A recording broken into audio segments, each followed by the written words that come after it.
Sir, Delhi के मुख्यमंत्री अरविंद केजरीवाल के घर के रेनोवेशन को लेकर अभी गृह मंत्रालय की तरफ से ऑर्डर दिए गए हैं कि इस पूरे मामले की सीएजी ऑडिट हो। कितनी मुश्किलें बढ़ने वाली हैं दिल्ली के मुख्यमंत्री की। जिस तरीके से वो आरोप लगा रहे थे कि सिर्फ मुद्दा उठाया जा रहा है, राजनीति की जा रही है, घर को लेकर प्रधानमंत्री पर हमला बोला जा रहा था, पर आज दिल्ली के मुख्यमंत्री अरविंद केजरीवाल के ऊपर ही मुश्किलें खड़ी हो गई हैं उनके घर को लेकर, रेनोवेशन को लेकर, जो कि करोड़ों रुपये का हुआ है। हाँ, देखिए, करोड़ों नहीं, सैकड़ों करोड़ का खेल है ये, और सारे नियम कानून इन्होंने तोड़े। आप थोड़ा पहले जाकर देखिए कि ये क्या बोलते थे। आप मीडिया बाइट्स इनकी पुरानी देखिए।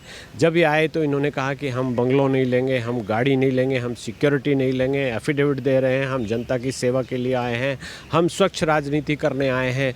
तो वहाँ से गिरते गिरते ये ऐसे जगह पे गिर गए हैं कि एक पुराना मकान जो कि बहुत ही पुराना था, जिसको कि ओरिजिनल रूप में रखा जाना चाहिए था, उसको इन्होंने चुना और बड़ी चालाकी से वहाँ पर पीडब्ल्यूडी के ऑफिसर्स को आगे बढ़ाते हुए उनको धमका कर उनसे काम करवाया गया, गलत काम करवाया गया।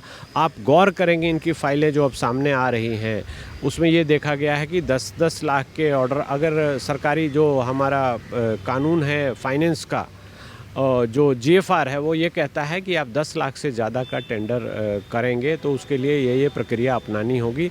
तो इन्होंने कोई काम, जैसे मान लीजिए 30 लाख का कराना है, तो उन्होंने 10-10 लाख के 3 टुकड़े में खुद ही करा लिया और वो 30 लाख का काम हो गया। इस तरह इन्होंने टाइलें बाहर से जाकर ख़रीदी हैं, अपने लोगों के फेक फर्म्स के द्वारा ख़रीदी हैं। जो शीला दीक्षित ने CWG में किया था, उससे बड़ा स्कैम इन्होंने किया है। कानून की धज्जियां उड़ा दी हैं, नियमों को ताक पे रख दिया है, और जो पीडब्ल्यूडी के ऑफिसर्स थे उनको डरा कर, धमका कर, उनसे गलत प्रक्रिया अपनाकर अपना घर रिनोवेट कराया है, जिसको कि शीश महल कहा जा रहा है। जब ऑडिट होगी, एक एक परतें खुलेंगी, एक एक चीज़ सामने आएगी, तो इनके पास मुंह छिपाने के लिए कहीं कोई जगह नहीं मिलेगी। हालांकि इनके पास एक आड़ मिल जाएगी कि ये तो सरकार के लोगों ने किया है, मैं क्या करूँ, मैंने तो ऐसा कहा नहीं था। प्रपोज़ल किसी और से भिजवाते हैं, उसको एक्सेप्ट किसी और से करवाते हैं। कमेटी का खेल खेल कर सरकारी नियमों को मोड़ तोड़ कर ये अपना फ़ायदा उठाते हैं। इसलिए ये चीज़ बिल्कुल सामने आनी ज़रूरी है। इस पर सीएजी रिपोर्ट भी आनी चाहिए, उसके बाद इसके ऊपर एक वाइट पेपर भी आना चाहिए कि कैसे कैसे इन्होंने क्या क्या नियमों को तोड़ा है और क्या क्या कैसे कैसे जो सरकारी पैसा है उसका मिसयूज़ किया है। एक दिल्ली की जो सड़कें हैं, जो दिल्ली में वातावरण से संबंधित काम है, वो सारा पैसा इन्होंने गायब करके अपनी बंगलो बनाने में, अपनी कोठी बनाने में, टाइल लगाने में, जहाँ 3-3 लाख के पर्दे लगाए हैं, 6-6 लाख के टॉयलेट की फिटिंग्स की हैं, तो वैसे कामों के लिए मिसयूज़ किया है। इनको इसका सबक मिलना ही चाहिए। सर, दिल्ली के मुख्यमंत्री अरविंद केजरीवाल और उनकी पार्टी हमेशा से ये नारे और ये बात करती आई है कि वो कट्टर ईमानदारों की पार्टी है, पर आज एक के बाद एक भ्रष्टाचार इनकी पार्टी, इनकी सरकार का सामने आया है, जिस पर अभी तक चीज़ें स्वीकारी नहीं गई है। तो क्या इस सीएजी की रिपोर्ट को, यानी कि ये जो ऑडिट करने की बात की गई है, गृह मंत्रालय की तरफ से आदेश दिया गया है, इस पर भी दिल्ली के मुख्यमंत्री यही कहेंगे कि हमारी ईमानदारी की पार्टी है, ईमानदारों की सरकार है, इसीलिए फंसाया जा रहा है, जिस तरीके से मनीष सिसोदिया और सत्येंद्र जैन की गिरफ्तारी के समय पर कहा था? हाँ, ये तो बिल्कुल कहेंगे। इनके पास एक ही डफली है, वो बजाते रहते कि केंद्र सरकार हमको काम नहीं करने दे रही, हमको परेशान कर रही है और अपनी एजेंसीज़ का मिसयूज़ कर रही है। आज तक ये सीबीआई और ईडी और दूसरी एजेंसीज़ के बारे में बोलते रहे, अब उसमें एक नया नाम सीएजी का भी ये जोड़ देंगे।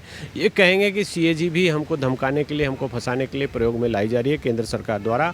आप देखिए कितने शर्म की बात है कि एक बिल्डिंग क्या थी, उसको क्या बनाकर आपने सामने खड़ा कर दिया, सबके सामने। आप कोई भी जाकर उस बिल्डिंग को देखे, चेक करे, तो पाएगा कि किस तरह से पानी की तरह पैसा यहाँ बहाया गया है एक सीएम महोदय के रहने के लिए। और ऐसे सीएम महोदय के रहने के लिए जो पब्लिक में जाते हैं एक ढीली ढाली शर्ट पहनकर, हवाई चप्पल पहनकर और ढीली ढाली पैंट पहनकर, ये दिखाने के लिए कि मैं आपकी तरह का एक आम आदमी हूँ।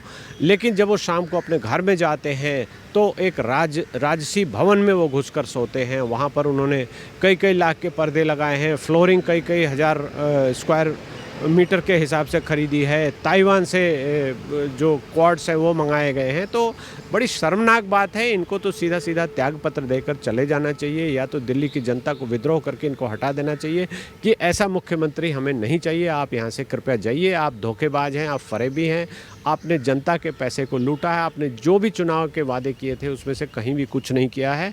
और दिल्ली की जनता को ये बिल्कुल सामने आकर विरोध करना चाहिए। अब ये कब होता है, क्या होता है, ये हम देखेंगे। सर, आप सुप्रीम कोर्ट के एडवोकेट के साथ साथ दिल्ली के वासी भी हैं, दिल्ली के नागरिक भी हैं। जिस तरीके से दिल्ली सरकार की तरफ से और पार्टी की हम बात करें तो दिल्ली के मुख्यमंत्री अरविंद केजरीवाल ने सब्सिडी देने की बात कही थी, पानी से लेकर बिजली पर। आज पर खबरें ये सामने आ रही हैं कि बिजली के रेट को हाई कर दिया गया है दिल्ली सरकार की तरफ से, और आने वाले समय में 10% यानी कि 10% और महंगी बिजली हो सकती है दिल्ली पर। अरविंद केजरीवाल कुछ वादे कुछ और कर रहे हैं, ज़मीनी स्तर पर चीज़ें कुछ और दिखाई दे रही हैं। देखिए, ये इनका चरित्र है, ये पहले से ऐसा करते रहे हैं। इन्होंने धोखे का ही काम किया है, झूठ बोलने का काम किया है, दिल्ली की जनता की आंखों में धूल झोंकने का काम किया है। जब तक ये रेट बढ़ाएंगे नहीं, तो जो ये सब्सिडी के नाम पर जो भी ये खेल करना चाह रहे हैं, 200 यूनिट तक फ्री देंगे, उसके बाद पैसे चार्ज करेंगे, तो उस रेवेन्यू को लेकर 600 करोड़ का इन्होंने ऐड दिया है, तो वो सरकार का पैसा कहाँ से आएगा? केंद्र सरकार या जो भी स्टेट, हर स्टेट का बजट एक एलोकेट होता है, वो एक फार्मूले के अंतर्गत आपने क्या रेवेन्यू कलेक्शन किया उसके अंतर्गत आपको दिया जाता है। तो इनको हज़ारों करोड़ रुपया तो गबन करने के लिए चाहिए, लूटने के लिए चाहिए, और इनके मंत्रियों का पेट भरने के लिए चाहिए। तो ये पैसा कहाँ से लाएंगे? ये दिल्ली की जनता से अब टैक्स के रूप में, सेस के रूप में, या जो रेट बिजली का बढ़ाएंगे, पानी का बढ़ाएंगे, या सब्सिडी के लिए जो पैसा दिया गया है उसका हेड चेंज करेंगे और उस पैसे को गबन करेंगे, गायब करेंगे, पचाएंगे, डकारेंगे, यही दिख रहा है। और दिल्ली का बड़ा दुर्भाग्य है कि ऐसे लोगों को हमने चुना है, जो बोलते कुछ हैं, करते कुछ हैं, दिल में कुछ होता है, मुंह पे कुछ और होता है, और दिल्ली की जनता को धोखा ही देते हैं और कुछ नहीं करते ये।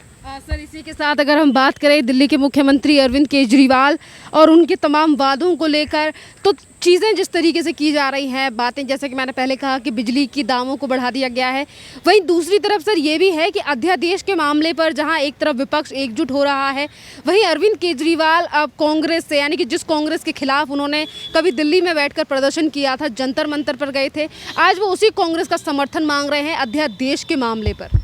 देखिए, ये तो इनका कोई चरित्र है ही नहीं। ये सुबह कांग्रेस के साथ होते हैं, शाम को कांग्रेस की बुराई करते हैं। 2013 में भी हम देख चुके हैं कि इन्होंने कांग्रेस के खिलाफ बिगुल बजाकर ये आए कि हम आम आदमी पार्टी है, ईमानदार पार्टी है, और इन्होंने कांग्रेस के साथ मिलकर सरकार बना ली।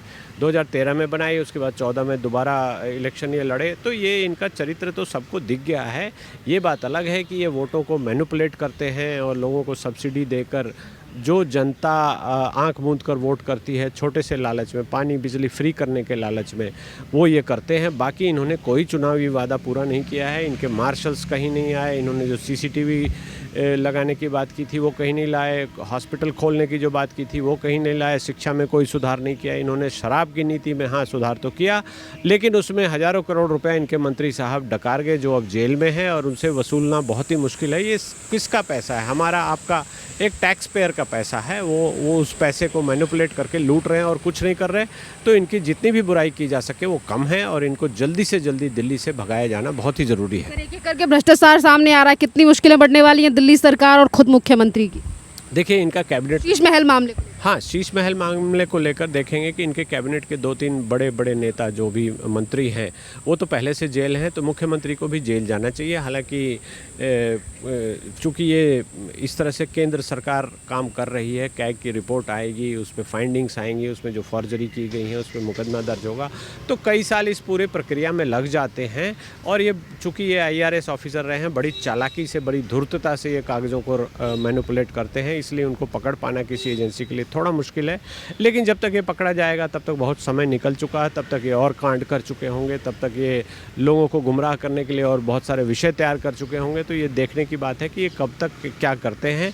लेकिन मुश्किलें तो इनकी बढ़ती नज़र आ रही हैं, बढ़ेंगी भी, और दिल्ली की जनता भी देख रही है कि हमने कैसे धूर्त आदमी को, कैसे चालाक आदमी को, कैसी पार्टी को हमने चुनकर यहाँ सरकार दे दी है, जो हमारा भलाई करने के बजाय अपनी भलाई में लगी हुई है और अपना ही भला सोच रही है।